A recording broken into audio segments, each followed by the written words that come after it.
Alrighty, fanboys and fangirls, we are back with another episode of my winter series that's coming just about to an end. But welcome back to another edition of The Winter of Soundcore.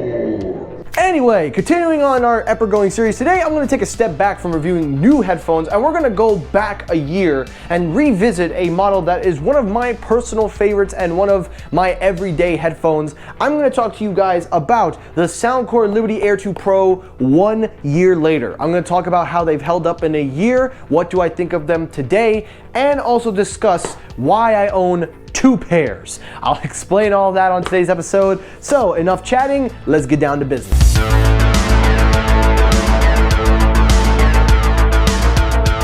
So it's been officially more than a year since Soundcore dropped the Liberty Air 2 Pros. I remember like it was yesterday. I was in Florida watching the live event, being a part of that reveal when they had a full live stream dedicated to the release. They had a pre-show, everything.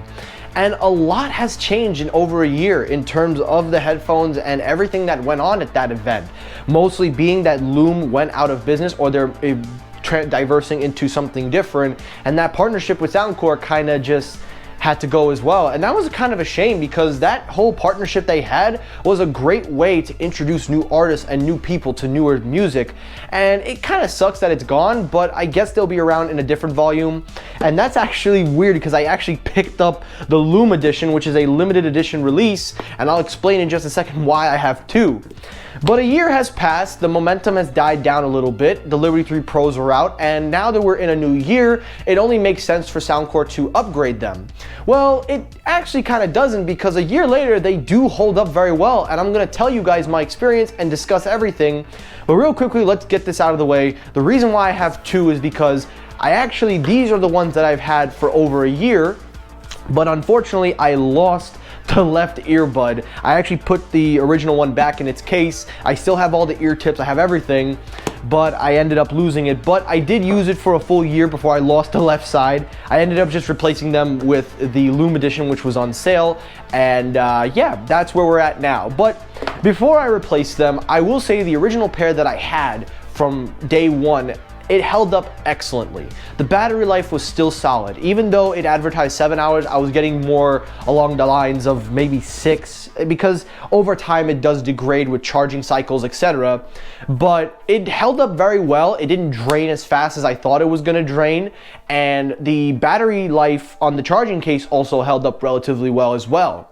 Now, in terms of software updates, there were a few firmware updates, but the biggest update came in the middle of the year of last year when they announced the support for LDAC, but it was only an Android feature. Of course, iPhone users can take advantage of that. But when I heard that the Liberty Air 2 Pros were gonna support LDAC, that hugely upped the value for these earbuds, because now you're able to stream at a higher quality if you're on an Android device, and it just made them an even better bargain than they were a year ago.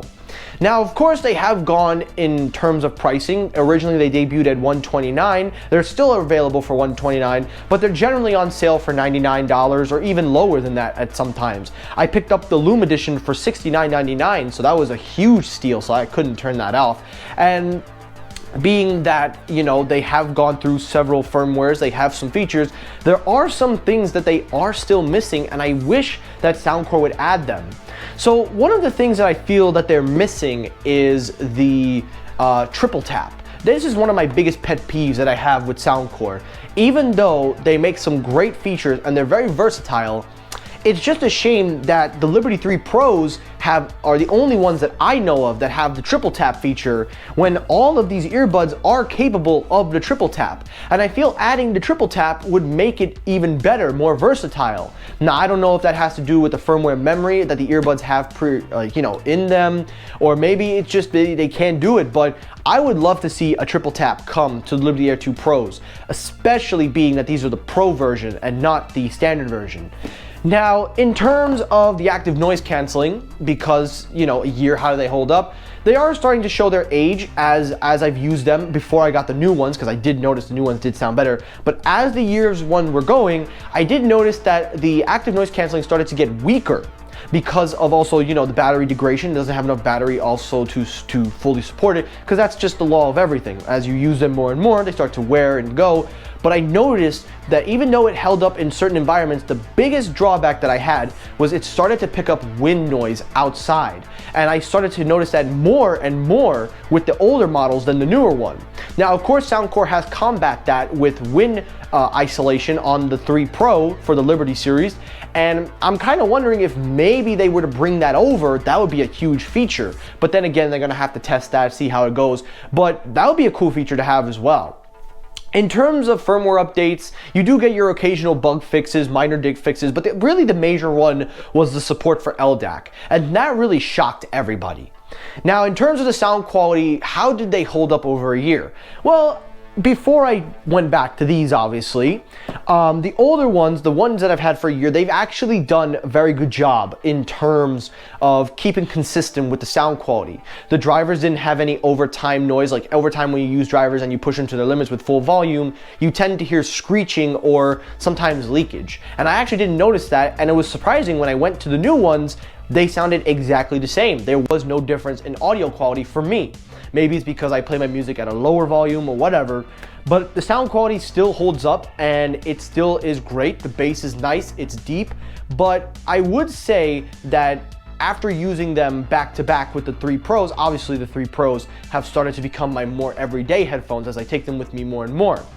But with that said though, I also noticed when I bought the Loom Edition versus the one from a year ago, the packaging is actually a lot slimmer, and they actually cut back a lot of things on the newer packaging. Now, maybe it could just be because this is the Loom Edition, so they did make some cutbacks, but let me know down below if you've noticed any change in the packaging, because this one feels more premium than the Loom Edition, so that's just something I wanted to point out. When it comes to everyday comfort, again, they do fit nicely. They are in locked and secured, and I've been able to use them with me almost everywhere I go. I just grab them and I go, and for a year, they've done the job very well. But again, of course, with the Liberty 3 Pro coming in, now we're at a clash of heads. But overall, this was a short video I wanted to make. I just wanted to discuss how they've held up for a year. Of course, I could go on and on and on. I could talk about things, but mainly after a year, they've still held up very well. They didn't degrade as bad as I thought they were going to. As a matter of fact, I didn't even think they were going to degrade bad at all. I'm just surprised how well they have held up with battery, sound quality, the clarity, everything. I think my only negative is really that there's still a lack of features. I would wish that Soundcore would add a triple tap to at least their premium lineup. That's my only thing. Add the triple tap, maybe see if you can make a way to combat that wind noise isolation like you did with the Liberty 3 Pros, if it's possible. If it's not possible, then obviously we're not gonna ask for something that's not possible.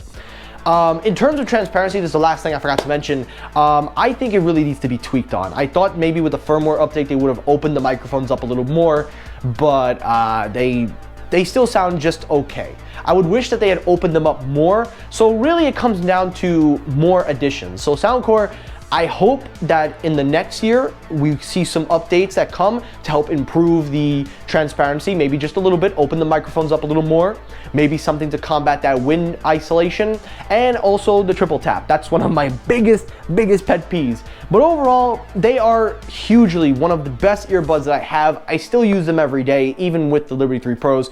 And honestly, getting them for $69.99, the Loom Edition, it was excellent. I couldn't turn that down. So overall, at $129 to $99, whatever price point, I still recommend these. These are a great buy. They're a solid pair of earbuds, active noise canceling, transparency, everything is in here. Just add those features, Soundcore, and we are good to go. But anyway, guys, that's it for my 1 year update on the Liberty Air 2 Pros. You can check out my old review 1 year ago. You can check out my reactions, everything. Link is at the end of the video. If you enjoyed the video, hit the like button. If you dislike the video, you can hit the dislike button to help circulate my views as well. As always, everyone, let me know your thoughts down below. How have you enjoyed your Liberty Air 2 Pros? Have you had them for a year? Have you had them for 6 months? Let me know down below. Thanks for watching, and peace!